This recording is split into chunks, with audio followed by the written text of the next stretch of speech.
Hey there everyone, welcome back to Sourav Sir Classes, and today we are going to discuss some important applications of several variable functions, that is how to find out maxima and minima from several variable functions. So here the questions that I have for all of you is specifically for two variable cases, right?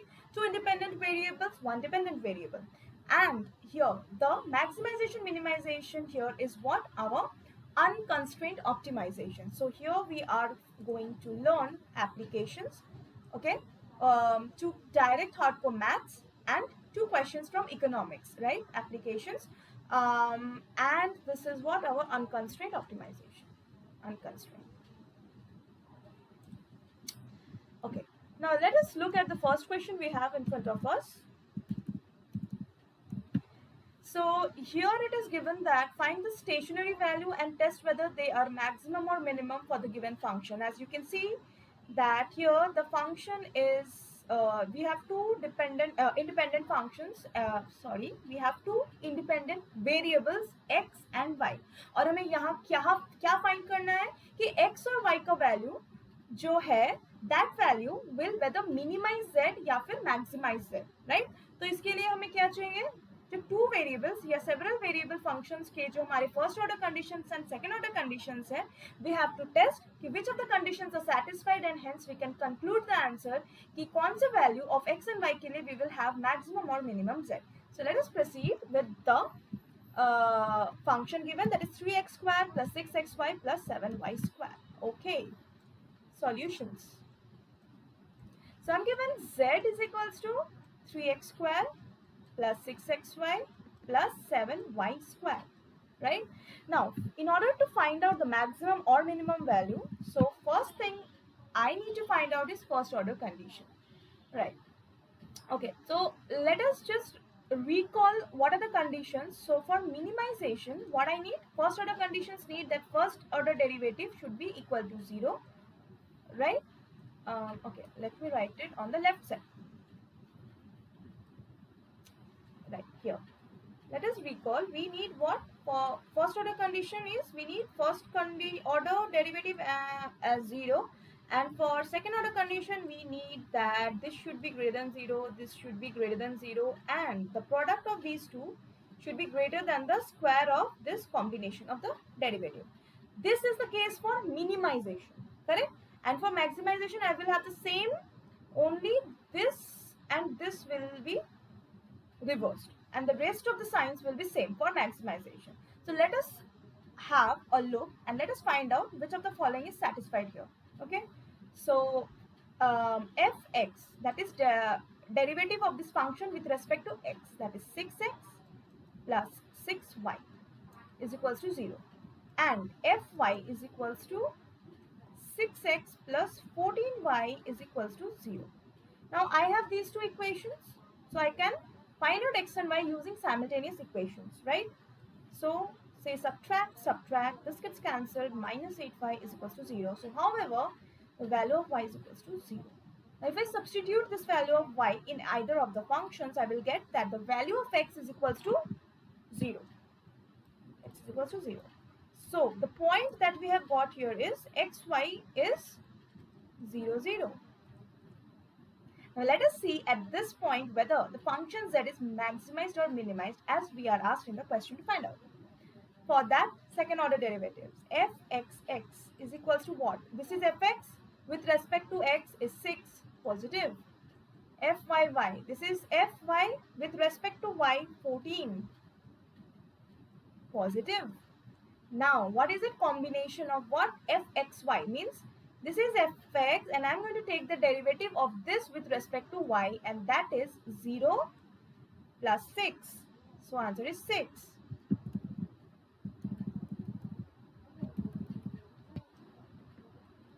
Fxy is equals to 6. So what is the square value of this? Now fxy square is equals to 36. And what is the product of these two? 14 6 84, and fxx into fyy is equals to 84. So this is clear that fxx and fyy are greater than 0 with the condition that Product of these two is greater than the square of this value. Hence, this is justified for minimization. So since fxx positive, fyy positive, and fxx into fyy is greater than fxy square, so we can say that at xy value 0, 0, z is minimized. Okay, now let us move on to the second question. Right. Now the second question here is that show that the only stationary point, the function, what is the function here? The function given is z is equals to 4x square minus 2y square plus 7xy has a saddle point. We have to check here for saddle point. That is, this function satisfies saddle point or not. Okay, so for what value of x and y, the function z satisfies saddle point. Let us see. So first write down the function, that is 4x square minus 2y square plus 7xy.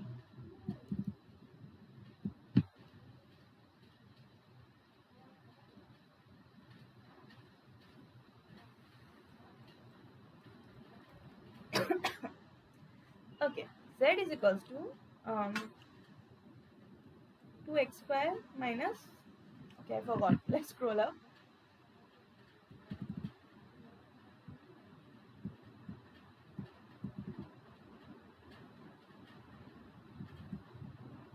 Right, we have 4x square minus 2y square plus 7xy.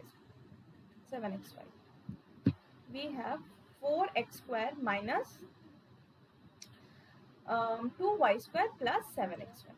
Okay, now again let us repeat the step, first derivative and second derivative. Fx is 8x, this is 0 and this is plus 7y is equals to 0, first order conditions.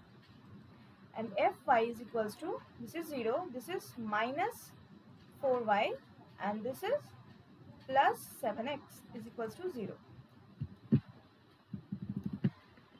Now we can use the simultaneous equation to calculate the to find out the value of x and y. Okay, now so let us multiply both the equation. So I have 8x and 7x. So let us multiply it with 7 and let us multiply it with 8. So this equation now becomes what? 7 8s are 56x plus 49y is equals to 0. And this equation is now 8 7s are 56x minus 32y is equals to 0. Okay. Let us subtract. It gets cancelled. Minus minus plus, so 291, 81y is equals to 0. That is y is equals to 0. So if you put the value of y is equals to 0 in either of the equation, you will get therefore so x is equals to 0. So what is the point that we have acquired? That xy is 0, 0. Now, in order to find out whether at this point the function has a saddle point or not, let us check the second order derivatives. So for that we have fxx. Okay, now what is fx here? This is our fx. Now with respect to x, the value is 8. So positive.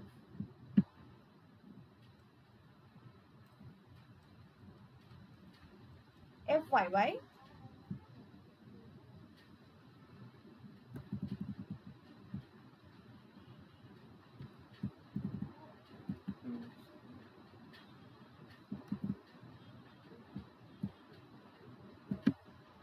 Right, so this is fy. With respect to y, I will have minus 4.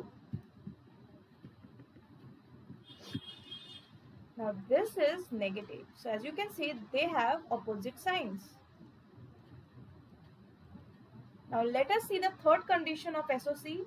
whether the sign is reversed or not, that is product is less than the square value or not, right? So first of all, let us take the second derivative with respect to y. That is fx with respect to y, this is 0, this is 7.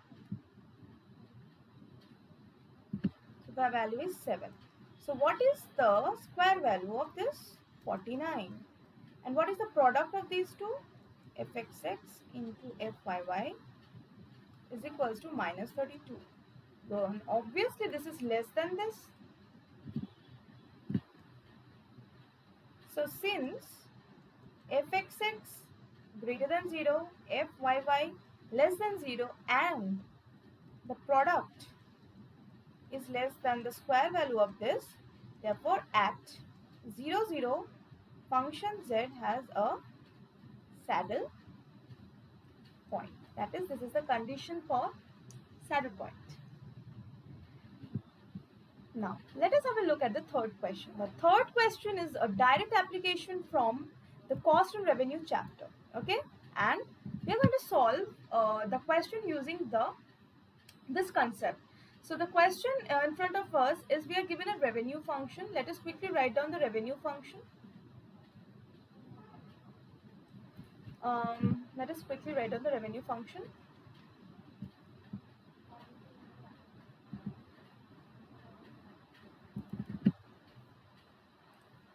Third solution. So the revenue function of a firm is given by R is equals to 50x1 plus 500x2 minus x1 square minus x2 square minus x1 into x2. As you can see, this revenue function has x1 and x2 as output. Okay, and there are two cost functions given. Okay, that is C1 is equals to 3x1 square plus 33 and C2 is equals to 4x2 square plus 44. So this question says that a firm has a revenue function of this, and there are two plants with different cost production for x1 and x2. So what you have to find out is the value of x1 and x2, that is the value of output produced that will maximize the profit of the firm, right? So what is the profit function of the firm here? We know total revenue minus total cost. What is total revenue? R. What is total cost? C1 plus C2.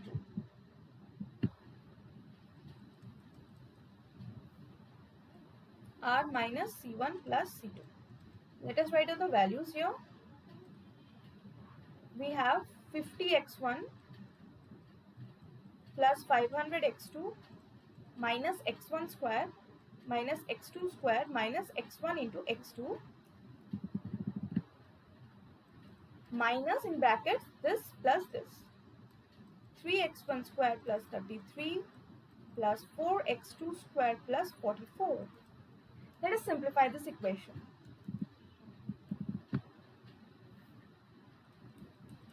Okay. Let us find out the square values first. Square, x1 square first. Okay. We have x1 square here, x1 square here. Any other? No. What is minus x1 square? Minus 3x1 square. So this becomes minus 4x1 square. Done. Let's remove this one. Next, let us have a look for the x2 square values. Where are the x2 squares? We have x2 square here and x2 square here. Any other? No. So 4x2 square minus x2 square is 3x2 square. Done. Okay. Now let us have a look at the single values of x1 and x2. We have x1 here. We have x1 here. We have no more x1, right? So 50x1 minus x1 is 49x1.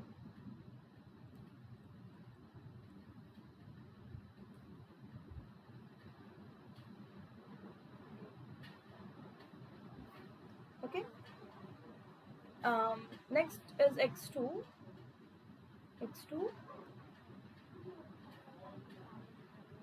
Okay, we don't have any more x2. So we will write down. Okay. Okay, this is x1, 49x1, and this is plus 500x2. Okay, now we are left with xy combination.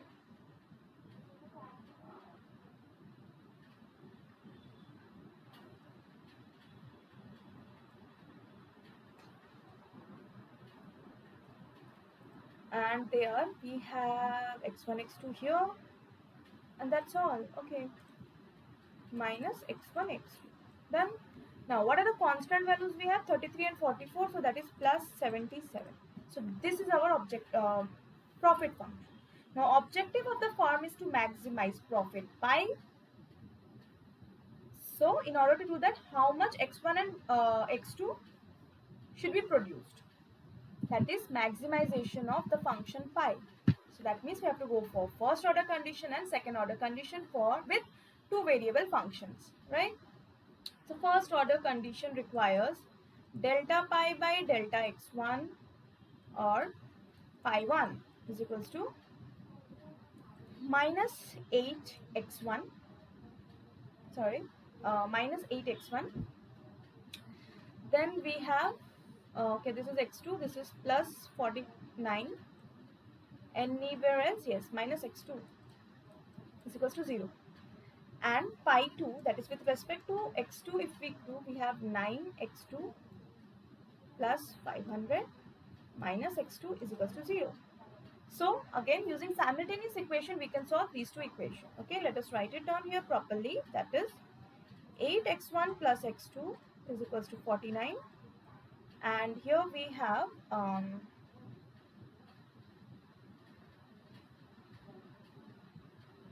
sorry, this is x1, right? And here we have x1 minus 9x2 is equals to 500.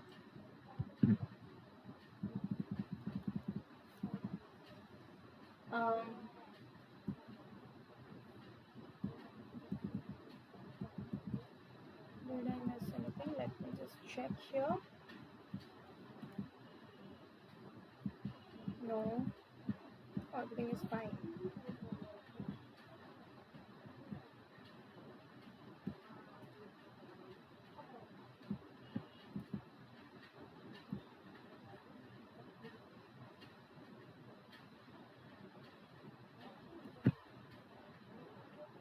Right, here there is a small mistake of sign, that is minus and minus. So this will be minus 5x square, sorry. This will be minus 4x minus, so this will be minus 5x square, right? And similarly, here this is 33 plus 44, so this will be minus 77, right? Okay, and anything else? x1.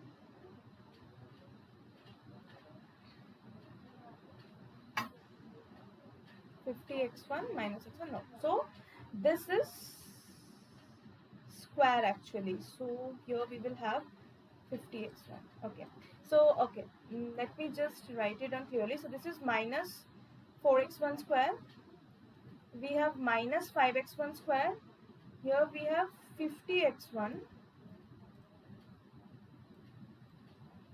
And the rest remains perfect. So then the derivatives here will be, this is minus 8x1, this will be 50, right? Okay, let's not overwrite, and let me write it down. So this becomes minus x1 and this is plus 50 and this is minus x2, correct? Okay, and here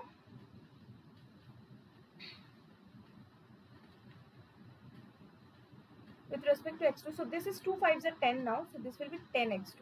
10x2 plus 500 minus x1. It's perfect. Now, using these two, we are going to solve the equation. So this is 8x1 plus x2 is equal to 50 here. And here I have x1. I added the two equations here from the FOCs that we have got, that is these two. Now, if we multiply the first equation by 10, we have 80x1 plus 10x2 is equals to 500. And the second equation is x1 plus 10x2 is equals to 500. So, if we subtract, then this is cancelled out. So, we have 79x1 is equals to 0, which is x1 is equals to 0. Now, if I put the value of x1 is equals to 0 in this, what I got is 0 plus 10x2 is equals to 500, which implies x2 is equals to 50. So the point we have here is x1 is 0 and x2 is 50. Now let us check whether at this amount of production, x1 and x2 by the two respective plants, whether the profit is maximized or not. So for that we are going to find out the second order derivatives, pi 1 1. That is, we are going to take the derivative of pi 1 with respect to x1, and that is, we have pi 1 is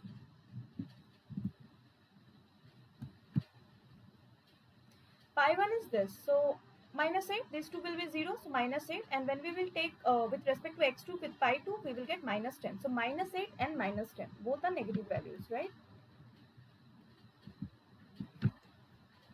Minus 8, minus 10. And what about the pi 1 2, that is pi 1 with respect to 2 is minus 1. As you can see, this is 0, this is 0, this is minus 1.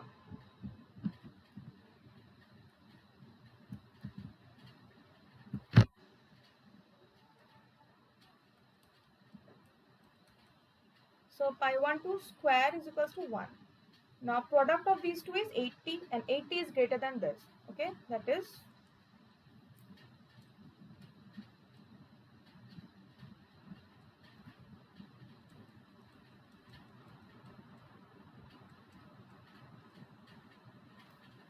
which is definitely greater than pi 1 2 square. That means for the second order condition, we know that pi 1 1 and pi 2 2 is less than 0, and this third condition is that the product is greater than the square of the value. So it satisfies the condition that profit is maximized. Therefore, at 0.51, profit is maximized. That's all.